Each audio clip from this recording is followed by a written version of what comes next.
अर्जन साहब महाराज जदों तख्त उत्ते बहिंदे ने, गुरु अर्जन साहब महाराज पंजवीं पातशाही गुरता गद्दी ते बहिंदे ने, जो कारज करदे ने उन्हां बारे आपां गलबात कीती सी संखेप अंदर। भट्टा ने अपने सवैयां दे विच गुरु अर्जन साहब की उस्तत की है। भट्ट पता कौन ने जी? भट्ट लोग वो ने जो पंडित परिवारां विच, ब्राह्मण परिवारां विच पैदा होके गुरु की उस्तत विच सवैये लिखते हैं। 11 भट्ट ने जी।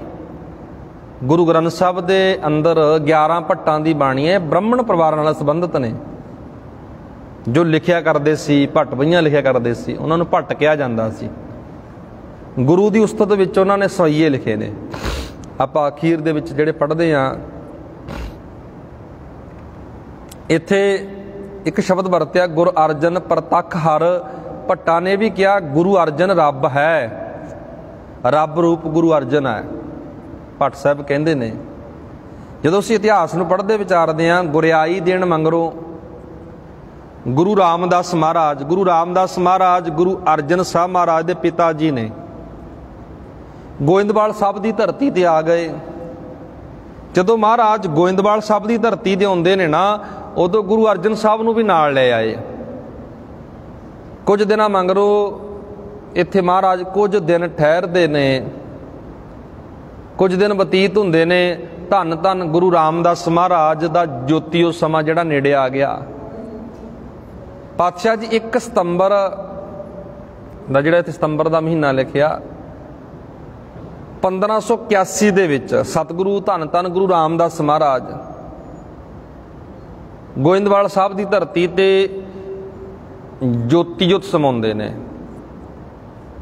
हुण जिहड़ी भाईचारक मर्यादा कह लीए साडे अंदर बनी हुंदी, अज भी चली आ रही है जी। जदों घर दे विचों प्यो दा साया सिर तो उठ जांदा ना, एक साडे परिवारां विच दस्तारबंदी दी रस्म कीती जांदी है। दस्तारबंदी दी रस्म कीती जांदी है जी। पग बन्ननी, दस्तार देनी। इहदा अर्थ ये हुंदा है भी अज तो बाद जिहड़ी घर दी जिम्मेवारी है, परिवारक जिम्मेवारियां कह लो, घर दीयां कोई जिम्मेवारियां कह लो, कबीलदारी कह देने आपां, भी इहदे सिर ते पै गई है। घर दे बड़े पुत्र दे सिर ते दस्तार बन्नी जाती है जी जदों प्यो चला जाता है।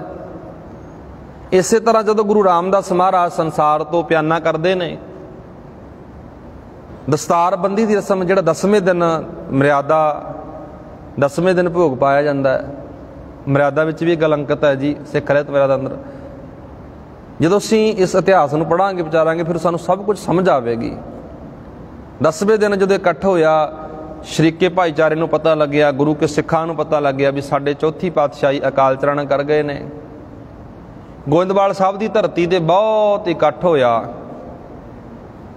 प्रिथी चंद नूं भी पता लग गया भी गुरु पिता जी ज्योतिओ समा गए ने। तां प्रिथी चंद नूं खबर पुजदी है ना जदों। हुण प्रिथी चंद नूं इत्थे इह उहदे मन अंदर ख्याल ने भी जिहड़ी दस्तार वाली रस्म है वो बड़ा प्रिथी चंद सी, गुरु रामदास महाराज का पुत्र, भी दस्तार मेरे बन्नी जानी है। हुण गुरु रामदास महाराज सिखां की मौजूदगी दे विच, संगत की मौजूदगी दे विच गद्दी जिहड़ी दित्ती हुई है गुरु अर्जन साहब नूं दित्ती हुई है। जिहड़े कुछ उत्थे सिख ने जां भाईचारक लोक ने सतगुरु महाराज दे, वो ये गल कहंदे ने भी जिहड़ी दस्तार की मर्यादा है, दस्तारबंदी है, वो गुरु अर्जन साहब ते कीती जावे, गुरु अर्जन साहब नूं दस्तार बन्नी जावे।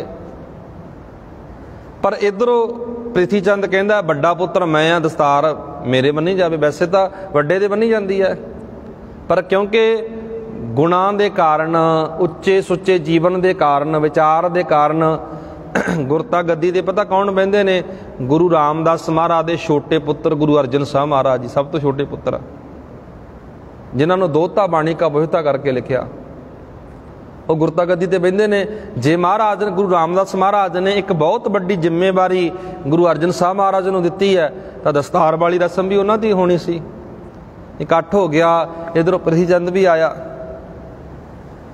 प्रिथी चंद के मन अंदर ख्याल आ भी बड़ा पुत्र मैं हाँ, दस्तार मैनू मिलनी चाहिए है। जो मैनू दस्तार मिलूगी ना, मैं धक्के नाल ਇਹ ਗੱਲ ਕਹਿ ਦੂੰਗਾ ਵੀ ਮੈਨੂੰ ਦਸਤਾਰ ਮੈਨੂੰ ਮਿਲ ਗਈ ਗੁਰੂ ਪਿਤਾ ਵਾਲੀ, ਹੁਣ ਗੱਦੀ ਦਾ ਮਾਲਕ ਵੀ ਮੈਂ ਆ, ਪੰਜਵੀਂ ਥਾਂ ਤੇ ਗੁਰੂ ਵੀ ਮੈਂ ਆ। ਪ੍ਰਿਥੀ ਚੰਦ ਦਾ ਖਿਆਲ ਇਹ ਸੀ, ਪਰ ਗੁਰੂ ਕੇ ਸਿੱਖਾਂ ਨੂੰ ਪਤਾ ਸੀ, ਸਮਝ ਸੀ ਵੀ ਅਸਲ ਸਾਡਾ ਗੁਰੂ ਕੌਣ ਹੈ, ਸੱਚਾ ਗੁਰੂ ਕੌਣ ਹੈ, ਪੂਰਾ ਗੁਰੂ ਕੌਣ ਹੈ। ਇੱਥੇ ਦਸਤਾਰ ਨੂੰ ਲੈ ਕੇ ਉਤਰਾ ਚੜਾ ਬਹੁਤ ਹੋਇਆ। ਪ੍ਰਿਥੀ ਚੰਦ ਕਹਿੰਦਾ ਦਸਤਾਰ ਮੈਨੂੰ ਮਿਲੇ। ਜਦੋਂ ਬਹੁਤਾ ਰੌਲਾ ਪੈ ਗਿਆ, ਇੱਧਰੋਂ ਜਿਹੜੇ ਸ਼ਰੀਕੇ ਭਾਈਚਾਰਕ ਲੋਕ ਨੇ ਜਾਂ ਗੁਰੂ ਕੇ ਪਿਆਰੇ ਸਿੱਖ ਨੇ, ਉਹ ਕਹਿ ਰਹੇ ਨੇ ਮਹਾਰਾਜ ਇਹ ਦਸਤਾਰ ਤੁਹਾਨੂੰ ਮਿਲਣੀ ਚਾਹੀਦੀ ਹੈ, ਗੁਰੂ ਅਰਜਨ ਸਾਹਿਬ ਮਹਾਰਾਜ ਤੁਹਾਨੂੰ ਇਹ ਦਸਤਾਰ ਦੇਵਾਂਗੇ। ਗੁਰੂ ਅਰਜਨ ਸਾਹਿਬ ਨਿਮਰਤਾ ਦੇ ਪੁੰਜ, ਸਹਿਜ ਸੁਭਾਅ ਵਾਲੇ, ਸਹਿਣਸ਼ੀਲਤਾ ਦੇ ਪੁੰਜ। ਮਹਾਰਾਜ ਕਹਿਣ ਲੱਗੇ ਇੱਥੇ ਗੁਰੂ ਰਾਮਦਾਸ ਮਹਾਰਾਜ ਦੇ ਭੋਗ ਦੇ ਉੱਤੇ ਤੁਸੀਂ ਇਸ ਤਰ੍ਹਾਂ ਲੜਾਈ ਨਾ ਕਰੋ, ਆਪਾਂ ਚੰਗੇ ਨਹੀਂ ਲੱਗਦੇ। ਚਲੋ ਜੇ ਪ੍ਰਿਥੀ ਚੰਦ ਕਹਿੰਦਾ ਵੱਡਾ ਹੈ, ਇਹ ਦਸਤਾਰ ਇਹ ਲੈਣਾ ਚਾਹੁੰਦਾ, ਦਸਤਾਰ ਇਹਨੂੰ ਦੇ ਦਿਓ, ਕੋਈ ਗੱਲ ਨਹੀਂ। ਸਤਿਗੁਰ ਮਹਾਰਾਜ ਨੇ ਸਮਝਾ ਕੇ ਸਮਝ ਕੇ ਸਾਰਾ ਉਹਨਾਂ ਲੋਕਾਂ ਨੂੰ ਸਮਝਾ ਕੇ, ਸ਼ਰੀਕੇ ਭਾਈਚਾਰਕ ਲੋਕਾਂ ਨੂੰ ਸਮਝਾ ਕੇ ਜਿਹੜੀ ਪੱਗ ਆ ਉਹ ਪ੍ਰਿਥੀ ਚੰਦ ਨੂੰ ਦਵਾ ਦਿੱਤੀ। ਪ੍ਰਿਥੀ ਚੰਦ ਨੇ ਦਸਤਾਰ ਲੈ ਲਈ ਹੈ। ਫਿਰ ਆਪਾਂ ਇਹ ਗੱਲ ਅੱਗੇ ਪੜ੍ਹਾਂਗੇ, ਵਿਚਾਰਾਂਗੇ। ਪ੍ਰਿਥੀ ਚੰਦ ਨੇ ਵੀ ਬਹੁਤ ਗੁਰੂ ਘਰ ਪ੍ਰਤੀ ਕਹਿ ਲਓ, ਗੁਰੂ ਅਰਜਨ ਸਾਹਿਬ ਦੇ ਪ੍ਰਤੀ ਕਹਿ ਲਓ, ਕਿਉਂਕਿ ਇਹ ਪ੍ਰਿਥੀ ਚੰਦ ਨੂੰ ਚੁੱਕ ਸੀ ਉਹਨਾਂ ਲੋਕਾਂ ਦੀ ਜੋ ਸਿੱਖੀ ਵਿੱਚ ਰਲਾ ਪਾਉਣਾ ਚਾਹੁੰਦੇ ਸੀ, ਜੋ ਸਿੱਖੀ ਦਾ ਵਿਰੋਧ ਕਰ ਰਹੇ ਸੀ, ਉਹਨਾਂ ਦੀ ਚੁੱਕ ਸੀ ਪ੍ਰਿਥੀ ਚੰਦ ਨੂੰ। ਇਸੇ ਤਰ੍ਹਾਂ ਇਹ ਦਸਤਾਰਬੰਦੀ ਦੀ ਰਸਮ ਹੁੰਦੀ ਹੈ। ਉਸ ਤੋਂ ਬਾਅਦ ਇਸੇ ਜਗ੍ਹਾ 'ਤੇ ਜਦੋਂ ਮਹਾਰਾਜ ਗੁਰੂ ਰਾਮਦਾਸ ਮਹਾਰਾਜ ਅਕਾਲ ਚਲਾਣਾ ਕਰ ਗਏ ਸੀ, ਜਿਹੜਾ ਅੱਗੇ ਭੋਗ ਦਾ ਦਿਨ ਹੁੰਦਾ ਜੀ, ਭੱਟ ਸਾਹਿਬਾਨ ਵੀ ਆਏ ਸੀ। ਭੱਟ ਸਾਹਿਬਾਨ ਪੰਡਿਤ ਪਰਿਵਾਰਾਂ ਨਾਲ ਸੰਬੰਧਿਤ ਇਹ ਵਿਦਵਾਨ ਇਹਨਾਂ ਨੂੰ ਕਿਹਾ ਜਾਂਦਾ ਸੀ। ਬੜੇ ਬੜੇ ਵਿਦਵਾਨ ਇੱਥੇ ਗੋਇੰਦਵਾਲ ਸਾਹਿਬ ਦੀ ਧਰਤੀ 'ਤੇ ਆਏ। ਦੁੱਖ ਦੀ ਖਬਰ ਜਦੋਂ ਮਿਲਦੀ, ਦੁੱਖ ਸਾਂਝਾ ਕੀਤਾ। ਇਸੇ ਤਰ੍ਹਾਂ ਇਹਨਾਂ ਭੱਟਾਂ ਨੇ ਜਦੋਂ ਸਤਿਗੁਰ ਮਹਾਰਾਜ ਦਾ ਇਹ ਨਿਮਰਤਾ ਵੇਖੀ, ਸਹਿਜ ਵੇਖਿਆ, ਟਿਕਾ ਵੇਖਿਆ, ਹੈਰਾਨ ਹੋ ਗਏ। ਜਦੋਂ ਇਹਨਾਂ ਭੱਟਾਂ ਨੇ ਗੁਰੂ ਅਰਜਨ ਸਾਹਿਬ ਦੇ ਦੀਦਾਰ ਕੀਤੇ ਨਾ, ਇਹ ਹੈਰਾਨ ਇਸ ਕਰਕੇ ਵੀ ਹੋ ਗਏ ਵੀ ਹਾਲੇ ਕੇਵਲ 18 ਸਾਲ ਦੀ ਉਮਰ ਹੈ। 18 ਸਾਲ ਦੀ ਉਮਰ ਦੇ ਵਿੱਚ ਗੁਰਿਆਈ ਵੀ ਮਿਲ ਗਈ, ਗੁਰਤਾ ਗੱਦੀ 'ਤੇ ਬੈਠੇ ਨੇ। 18-19 ਸਾਲ ਦੀ ਉਮਰ ਸੀ। ਗ੍ਰਸਤ ਦੇ ਧਾਰਨੀ ਵੀ ਨੇ, ਕਿਉਂਕਿ ਪ੍ਰਚਾਰ ਪਹਿਲਾਂ ਬੜਾ ਹੋਰ ਕੀਤਾ ਗਿਆ ਸੀ ਨਾ ਜੀ। ਜਿਹੜਾ ਬੰਦਾ ਵਿਆਹ ਨਹੀਂ ਕਰਾਉਂਦਾ ਸਭ ਤੋਂ ਵੱਡਾ ਉੱਤਮ ਉਹਨੂੰ ਮੰਨਿਆ ਜਾਂਦਾ ਸੀ, ਪਰ ਮਹਾਰਾਜ ਨੇ ਸਭ ਤੋਂ ਵੱਡਾ ਉੱਤਮ ਧਰਮੀ ਉਹਨੂੰ ਮੰਨਿਆ ਜੋ ਗ੍ਰਸਤ ਵਿੱਚ ਆਉਂਦਾ, ਜ਼ਿੰਮੇਵਾਰ ਬਣ ਕੇ ਚੱਲਦਾ। ਗੁਰਬਾਣੀ ਹੀ ਕਹਿੰਦੀ ਹੈ। ਸਤਿਗੁਰ ਮਹਾਰਾਜ ਦਾ ਜਦੋਂ ਉੱਥੇ ਉਹ ਵਰਤਾ ਵੇਖਦੇ ਨੇ, ਸੁਭਾਅ ਵੇਖਦੇ ਨੇ, ਭੱਟ ਗੁਰੂ ਸਾਹਿਬ ਦੇ ਕੋਲ ਆ ਕੇ ਨਮਸਕਾਰ ਕਰਦੇ ਨੇ। ਮਹਾਰਾਜ ਨੂੰ ਕਹਿੰਦੇ ਨੇ ਧੰਨ ਗੁਰੂ ਅਰਜਨ ਸਾਹਿਬ ਮਹਾਰਾਜ, ਬਹੁਤ ਕੁਝ ਵੇਖ ਕੇ ਆਏ ਆ, ਬਹੁਤ ਥਾਵਾਂ 'ਤੇ ਜਾ ਕੇ ਆਏ ਆ, ਬੜੇ ਤੀਰਥਾਂ 'ਤੇ ਜਾ ਕੇ ਆਏ ਆ, ਬੜੇ ਕਈ ਸੰਤਾਂ ਨੂੰ ਮਿਲੇ, ਸਾਧਾਂ ਨੂੰ ਮਿਲੇ, ਰਹਿਓ ਟੋਲ ਹੋਂ। ਇਹ ਆਪਾਂ ਭੱਟਾਂ ਦਾ ਇੱਕ ਸਵਈਆ ਪੜ੍ਹਦੇ ਹਾਂ। ਇੱਕ ਵਰਸ 1 ਸਾਲ ਹੋ ਗਿਆ ਭਟਕਦਿਆਂ ਨੂੰ, ਫਿਰਦਿਆਂ ਨੂੰ। ਬੜੇ ਸਾਧ ਵੇਖੇ, ਬੜੇ ਸੰਨਿਆਸੀ ਵੇਖੇ, ਬੜੇ ਤਪੱਸਿਆ ਕਰਨ ਵਾਲੇ ਵੇਖੇ, ਪਰ ਮਨ ਨੂੰ ਸਕੂਨ ਕਿਤੋਂ ਨਹੀਂ ਮਿਲਿਆ। ਮਹਾਰਾਜ ਗੁਰੂ ਅਰਜਨ ਸਾਹਿਬ ਮਹਾਰਾਜ ਤੇਰੇ ਦਰ 'ਤੇ ਆ ਕੇ ਸਕੂਨ ਮਿਲਿਆ, ਸਬਰ ਮਿਲਿਆ। ਇੱਥੇ ਆ ਕੇ ਇਹਨਾਂ ਨੂੰ ਸਕੂਨ ਵੀ ਮਿਲਦਾ, ਸਬਰ ਵੀ ਮਿਲਦਾ। ਕੁਝ ਦਿਨ ਇੱਥੇ ਰਹਿੰਦੇ ਨੇ ਜੀ। ਅੱਗੇ ਆਪਾਂ ਜਿਹੜੀ ਕੱਲ੍ਹ ਨੂੰ ਵਿਚਾਰ ਕਰਾਂਗੇ, ਭੱਟਾਂ ਨੇ ਸਵਈਆਂ ਦੇ ਵਿੱਚ ਜੋ ਗੁਰੂ ਅਰਜਨ ਸਾਹਿਬ ਦੀ ਉਸਤਤ ਕੀਤੀ ਹੈ, ਉਹਦੇ ਬਾਰੇ ਆਪਾਂ ਵਿਚਾਰ ਕਰਾਂਗੇ। ਇੰਨੀ ਬੇਨਤੀ ਪ੍ਰਵਾਨ ਕਰੇ, ਗੁਰੂ ਕਿਰਪਾ ਕਰੇ ਜੀ। ਅੰਤ ਵਿੱਚ ਫਤਿਹ ਨਾਲ ਪਾਓ ਸਾਂਝ। ਆਖੋ ਜੀ ਵਾਹਿਗੁਰੂ ਜੀ ਕਾ ਖਾਲਸਾ, ਵਾਹਿਗੁਰੂ ਜੀ ਕੀ ਫਤਿਹ। ਤੂੰ ਠਾਕੁਰ ਤੁਮ